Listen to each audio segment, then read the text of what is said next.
And welcome back to another exciting episode of Extra Feature Editor. I have a fabulous new film who premieres on Apple today, I think, October 1st, if I read my notes right. Now, I have Seth Rosenfeld, which I do got, Feld, and then I'm going to screw up the title, but we're going to do my best. Sunday at Posto Accanto. Close. Sunday at Il Posto Accanto. Well, welcome. Either way, we got you here. Let's do it. It means the place next door.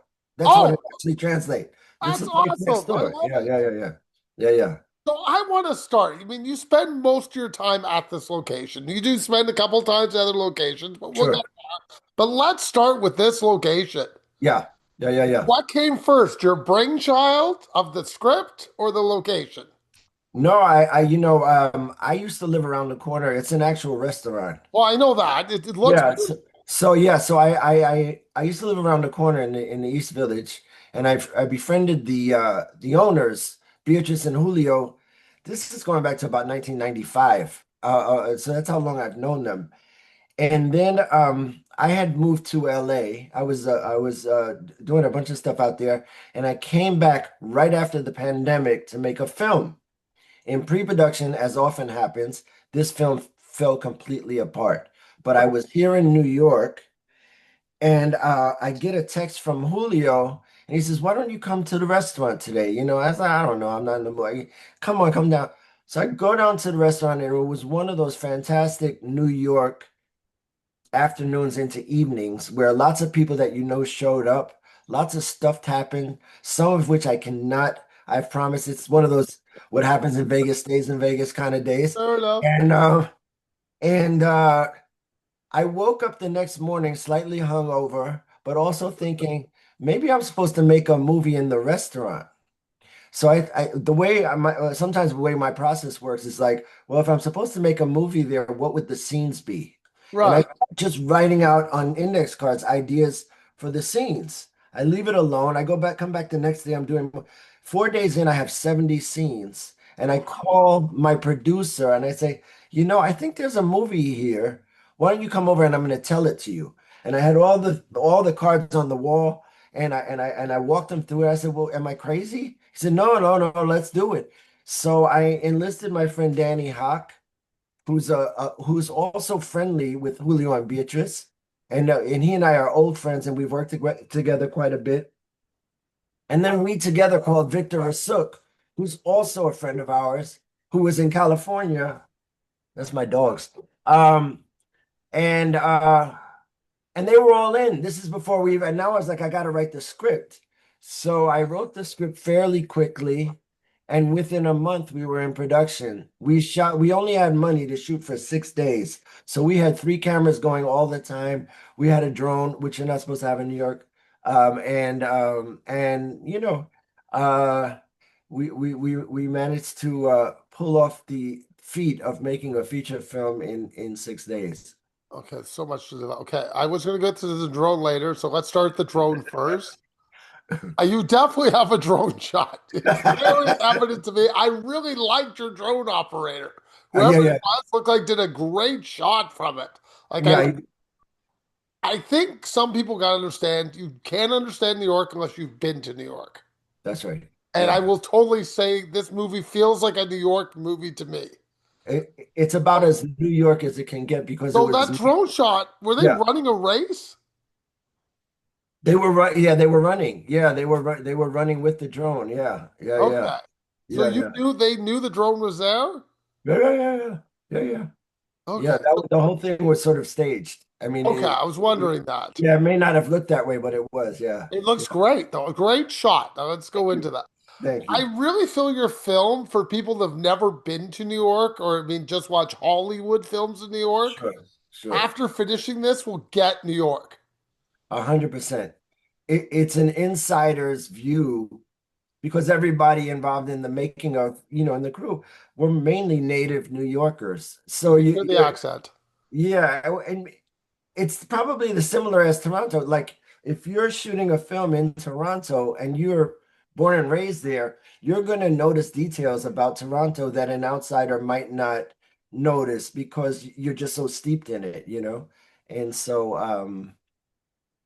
Anyways, So yeah. let's go back to the restaurant. I have so many questions in here. Okay, Now great. you start off very nice. I love the joke in the beginning about the breakfast was fabulous. I want to give you full credit for that. I didn't ruin anything, guys. You're not gonna the joke just shows up. Now, whose apartment is that at the beginning? Is that somebody you know, obviously?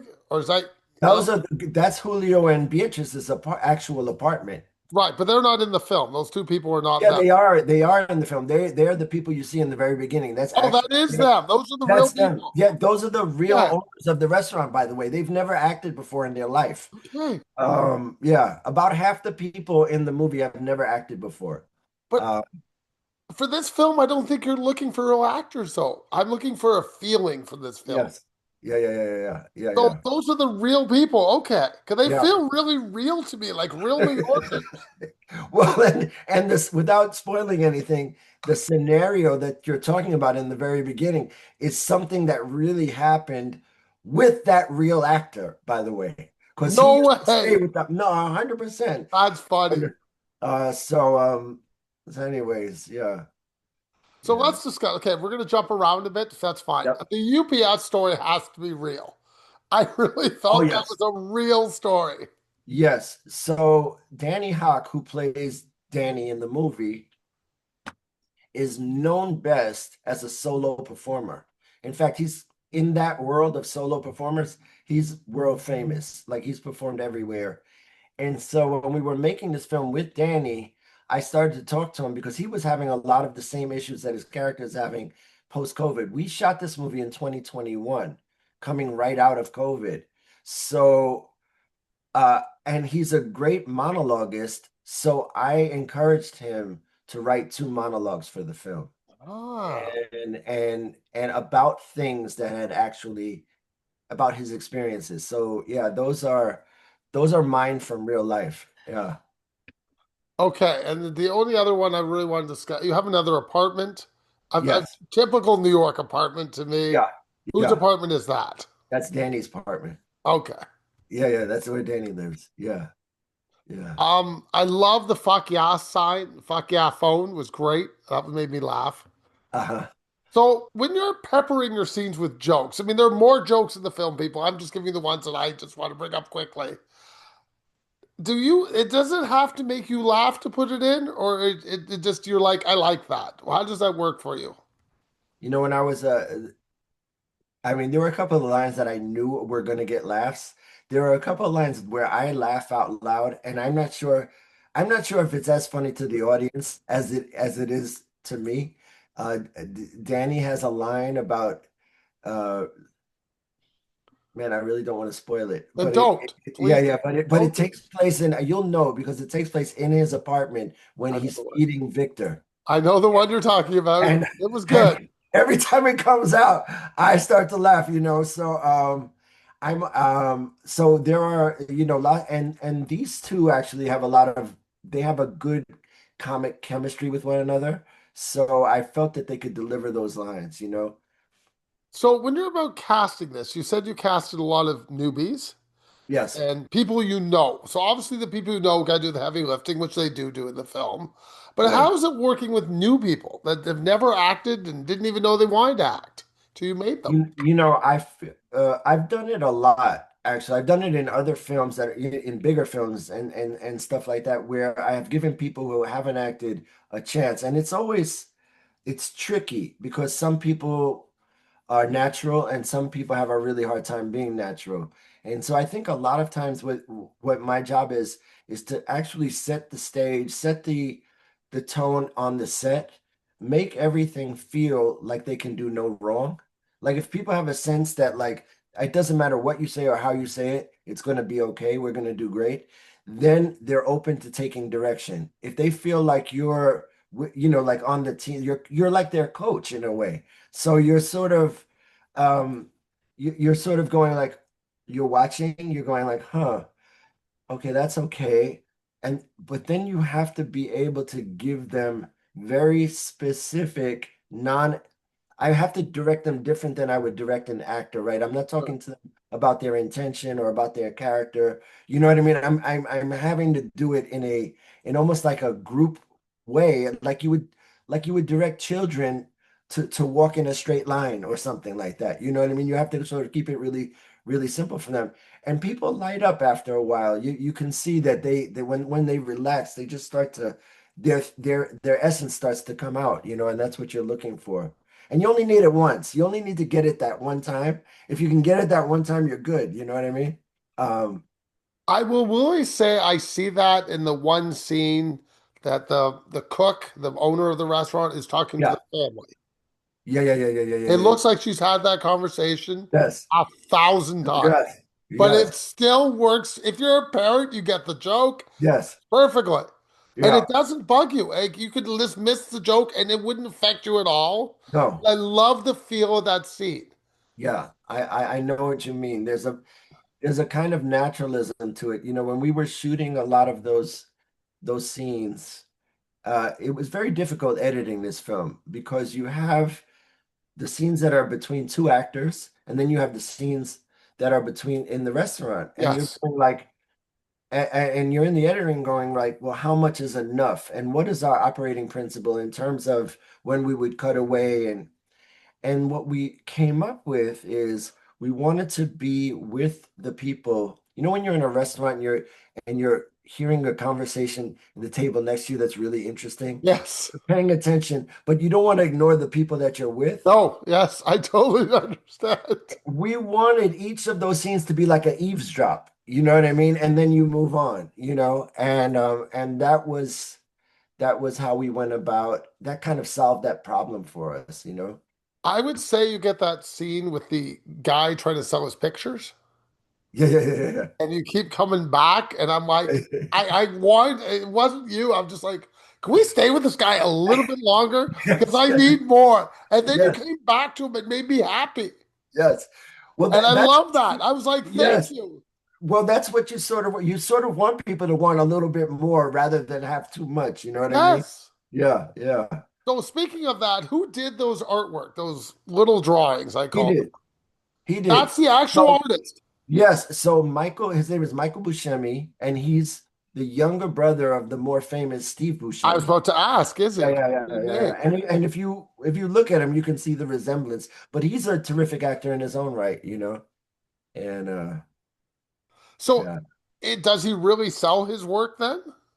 I think he may try to. I mean, it was a very real. So the guy who he was talking to is an actual gallery owner. They don't know each other in real life, but that guy is an actual gallery owner in real life, you know. So, not an actor, you know. But you make it feel. Now, one thing I want to know about the editing, it is noisy at this place. I don't want people to think you're walking into a quiet set. It is full on noisy all the Well, time. so this is the thing. This was the deal I had to make with Beatrice and Julio Yeah, because we had a very, very, very, very low budget to make this I'm movie. sure you did. And so I said to him, look, we're gonna make a movie about your restaurant in your restaurant, and we're gonna, be shooting you. They're like, okay, you can do it, but the restaurant is gonna be open. That's what I thought. So all of the patrons that you see there had to sign waivers and agreed. And in fact, we're excited to be part of a film, you know. Um, So it was a little, a lot of art imitating life, and and that kind of back and forth. So anyway, so we could not stop the sound if we wanted to. Like there was no way to go quiet on the set. People are eating, you know. Yeah. But how did you isolate it though? I mean, I still have to hear dialogue. I don't see mics. You must have them pretty well hidden. Or you have a boom mic right over them and it's picking up the Sometimes boom mic. sometimes we boom them. And when we could, we boom them because you're always getting better sound from the boom. Right. And sometimes we mic them. So sometimes in the smaller scenes, what we did is if they were not main characters, we would give them a bread basket and put a microphone in the bread basket. So you would hear Aha. a lot of ambient sound, you know.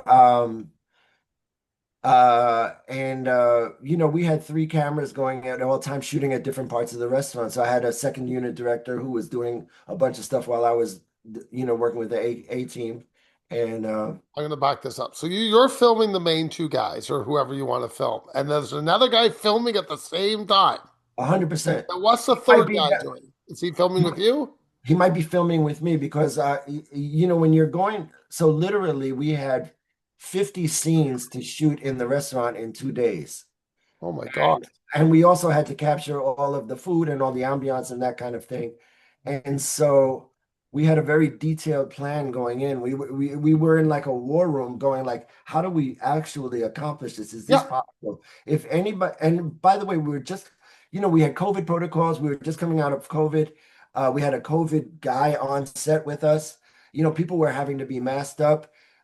If somebody had gotten COVID, if it had rained, if like any of a million things had gone wrong, we would have no movie because we had no money we yeah, had you know what I'm trying to say? It I was do. just, we were extremely lucky, a lot of things went right. Yeah, Okay, so there is one part near the end of the film, and they're trying to talk, and I gotta say the noise is deafening outside. right. Band is playing, Yes. and I was trying to figure out like how did you edit this? Like Yeah. literally, I was like, do you have two sounds going, or this is just the sound I'm hearing? You know exactly the scene I'm talking about, Yeah, like 105, 106. well, yeah. Um, yeah, there was uh we did have some ability to modulate, and Okay. also post has gotten so good. And like the tools that you have now in post production are so much better than when I started out in every aspect, but in sound as well. So we were able to sort of clean things up as best we could so that we could, but it was a process because it was really frustrating sometimes to try to modulate all the things that were going on. I do. I just think it's fascinating. I mean, that must be your history as an editor to able to fix this movie and make it look so perfect, like an actual scene to scene to scene. Now, you must have brought that to the film, your amount of years of doing editing, I presume. Well, so my background is first as a writer and Okay. a playwright actually. I started in the theater and then but I've worked, I've made films, I've done a ton of television. I've had to executive produce television. So I've spent a lot of time in editing rooms with different editing.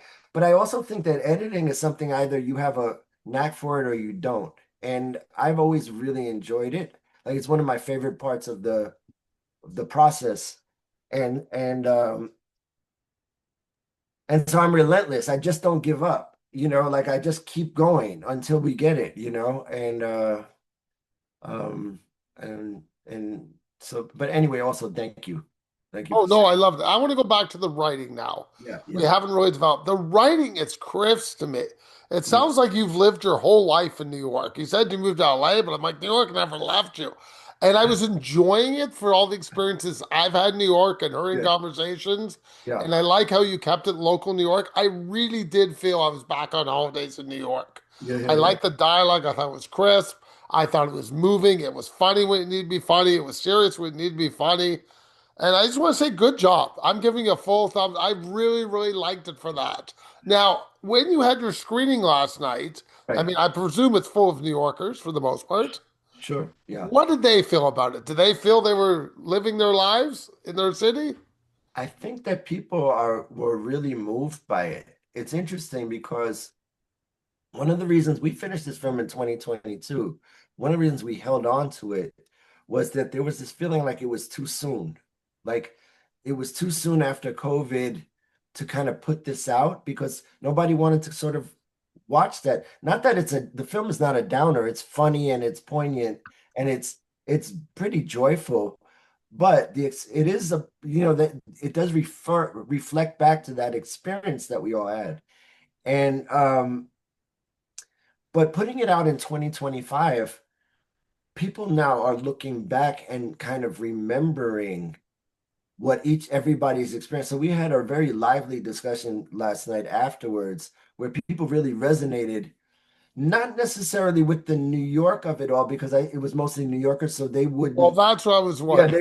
they wouldn't be commenting. They would comment if it was off. If New Yorkers would be like, that's not how we talk. Like that's like, but it was more like on an emotional level. They really appreciated. the journey of the film, and the characters and the humor and all that sort of stuff. Well, I think it's great. I gotta say, thank you for telling me about the three cameras because I was trying to figure out how you got that much coverage in 6 days. I was impressed. Yeah. Like Yeah. that is a Well, lot of coverage. Even we, on a micro budget, you got a lot well, of coverage. we come from guerrilla filmmaking background anyway. Like we started off in the street making shit. So I'm sorry if I cursed. Oh, I don't care. Go right ahead. Okay, yeah, yeah. And so this was a throwback to kind of those days. And that is, I have to say, like, for me, I love doing stuff like that. Like I love the down and dirty. I love being in the trenches. And so yeah. Okay, I'm gonna move on to fun questions now for you. Yep. Your favorite film, please? Well, the one that just came up in my head was Apocalypse Now, but I'm not sure if that's my favorite film, but that's definitely up there. One of your favorite films is based in New York? Goodfellas. Oh, uh, I don't want to just say Goodfellas. There's a bunch of them though. I'm thinking because a lot of my favorite films are also in the 70s. Which I love the 70s. It's Yeah, probably like one of my favorite. I like The Goodbye Girl. I loved a lot from Oh, from back then.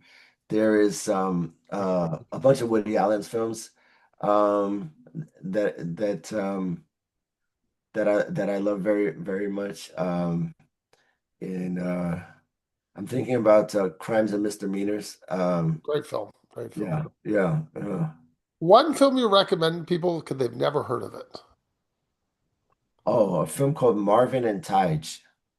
Okay, I've never heard of it, so I'm pretty impressed. Yeah, this is a film from, I want to say it's from the 80s. It stars John Cassavetes as an actor, and he's incredible in it. And it's a super, super, super moving, um, small film. Oh.